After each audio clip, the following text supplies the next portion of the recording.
Cześć! Witam Was na kanale Captain Chocolate Cake. Postanowiłam zrobić miniserię, która będzie skrótowo odpowiadać na najczęściej zadawane pytania dotyczące welonów. W każdym filmie będzie jedno pytanie i odpowiedź. Akurat dzisiaj się złożyło, że temat mamy dosyć złożony, więc filmik może być dłuższy, ale ogólnie cel i zamiar jest taki, żeby to było szybkie pytanie, szybka odpowiedź. Najczęściej zadawane pytania dotyczące zdrowia, zachowania naszych pupili. Pytanie dzisiejszego dnia to: dlaczego moja rybka leży na dnie?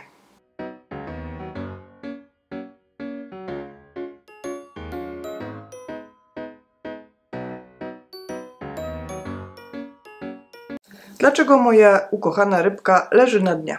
1. Podstawa podstaw, czyli to mogą być złe parametry wody. Ogólnie jest tak, że jeśli niepokoi nas coś w zachowaniu naszej ryby, to przede wszystkim podstawa, żeby zbadać parametry wody i ewentualnie zadziałać i zrobić podmiankę. Oczywiście do testowania wody najlepiej jest używać wiarygodnych testów. Tutaj macie mój filmik o testach. Na pewno nie powinny być to testy paskowe. Najważniejsze parametry dla nas to amoniak, azotyny i azotany. Względnie też pH, które ma wpływ na to, jak bardzo toksyczny jest amoniak. Ta wiedza jest dla nas bardzo ważna, zwłaszcza jeśli dopiero kupiliśmy rybę i dopiero wpuściliśmy je do nowego akwarium. Nowe ryby często cierpią na syndrom nowego akwarium. W nowym akwarium, jak wiadomo, nie mamy dobrze ustabilizowanych dobrych bakterii i niestety poziom amoniaku może bardzo szybko osiągać niebezpieczne parametry. Jak wiadomo i mówiłam to już w wielu filmach, nasze welony są strasznymi brudasami. Sama ich obecność w akwarium to już jest wzrost amoniaku. Dodatkowo ich odchody, niestrawione jedzenie, to nakłada się do gigantycznych rozmiarów i może być toksyczne dla naszej ryby. Jeśli mamy nowe akwarium, to trzeba zadbać o to, żeby robić częste podmianki wody, żeby po prostu pozbyć się tego amoniaku, oraz dobrze jest zainwestować w dobre preparaty zawierające bakterie. Oczywiście najlepszym rozwiązaniem byłoby pożyczenie używanego filtra od kogoś znajomego albo chociaż tej gąbki, na przykład z filtra gąbkowego, żeby sobie przyspieszyć cykl w naszym akwarium. Więcej niedługo w moim filmie o cyklu azotowym. Jeśli parametry wody są tutaj w naszym przypadku przyczyną tego, że ryba leży na dnie, niezwłocznie musimy dokonać podmiany wody w zależności od parametrów. Jeśli mamy bardzo wysoki amoniak, to dobrze jest robić podmianki wody, załóżmy co drugi dzień, nawet do 50%. Numer 2. Stres.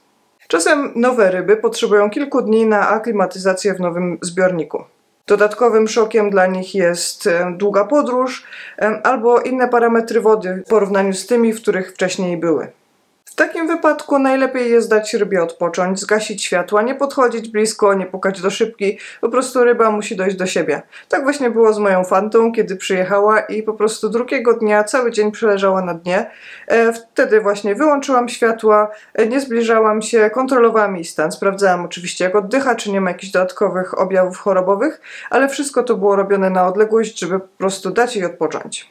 Stres też może wynikać ze złego doboru obsady. Niektóre ryby mogą atakować nasze welony i wtedy te będą szukały schronienia i będą się chować po prostu na dnie. Jeśli taki mamy przypadek, to trzeba wytropić tego łobuza, który znęca się nad naszą rybką i po prostu ich od siebie oddzielić.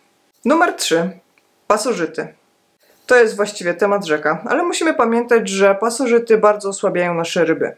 Wtedy taka ryba musi częściej odpoczywać. Musimy też pamiętać, że większość naszych ryb ma na sobie jakieś pasożyty, ale to właśnie na przykład stres spowodowany podróżą albo inne czynniki wpływają na to, że te pasożyty uaktywniają się. Nasze welony niestety poddatne są na wiele rodzajów pasożytów, w tym te, których nie widać gołym okiem, na przykład pasożyty atakujące skrzela. Pasożyty, oprócz tego, że ryba będzie leżała na dnie, mogą też dawać inne objawy, na które powinniśmy zwracać uwagę. To mogą być na przykład pojawiające się białe kropki, może to być zasysanie powietrza z tafli wody, utrata apetytu, utrata wagi oraz drapanie się i ocieranie się o różne przedmioty. Niestety pasożyty mogą być śmiertelne, jeśli nie zadziałamy szybko i to nawet nie same pasożyty zabiją naszą rybę, ale wtórne infekcje.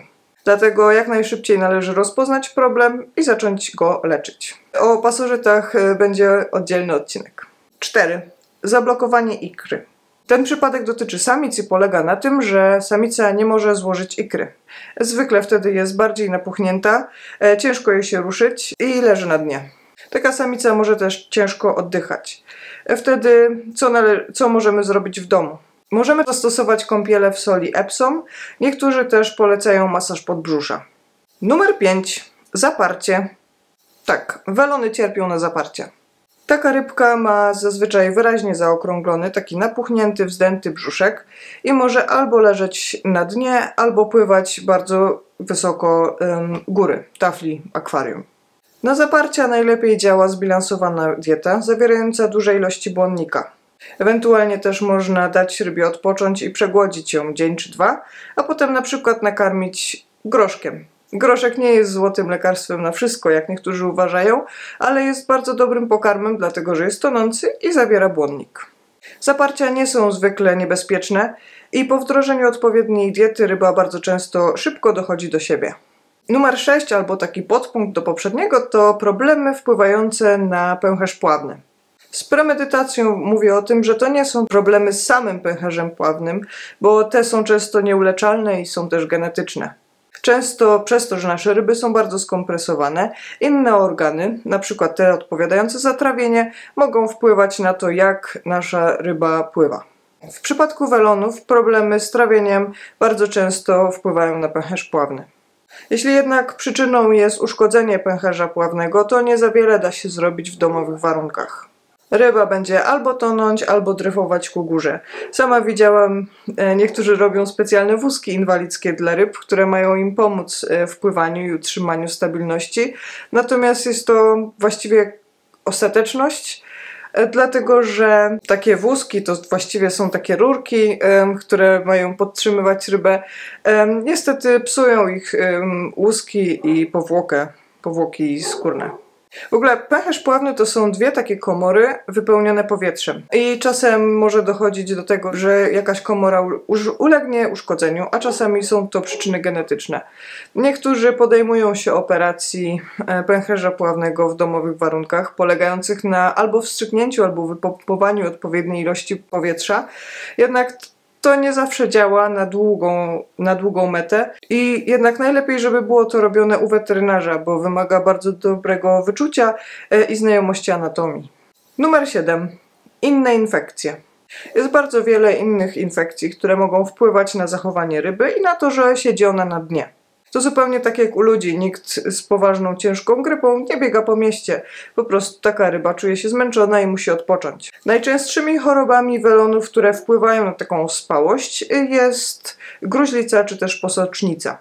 Obie te choroby są bardzo groźne i często śmiertelne. Numer 8. Zbyt duży kaptur albo zbyt długie płetwy. Nie jest sekretem, że nasze welony są bardzo zmodyfikowane genetycznie. I czasem te modyfikacje prowadzą do tego, że ryby mają przesadnie duże kaptury albo przesadnie długie płetwy, które uniemożliwiają im pływanie. O ile nie możemy nic zrobić ze zbyt skompresowanym ciałem welonów, tak jeśli u nas problemem jest zbyt duży kaptur, możemy go obciąć w domu. Spotkałam się też z przypadkami, że ludzie podcinają płetwy.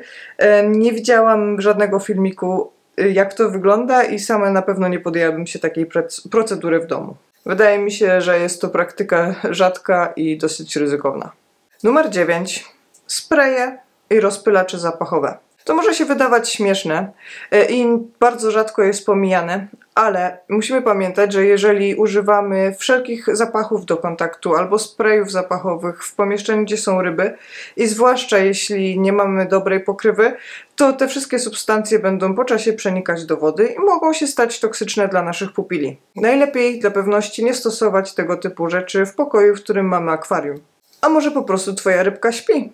Na przykład mój salmiaki najczęściej śpi przy samym dnie i to w dodatku w rogu. Na szczęście jest aktywny w ciągu dnia, więc się nie martwię o jego stan. Po prostu takie ma zwyczaje. Inną możliwą przyczyną może być nuda lub depresja. O tym, jak z nią walczyć, będę mówić już niedługo. To tyle na dzisiaj. Mam nadzieję, że Wam się podobało. Jeśli tak, łapki w górę. Nie zapominajcie subskrybować, żeby być na bieżąco, zwłaszcza, że to pierwszy odcinek tej miniserii, a będzie ich dużo więcej. Do zobaczenia w następnym odcinku.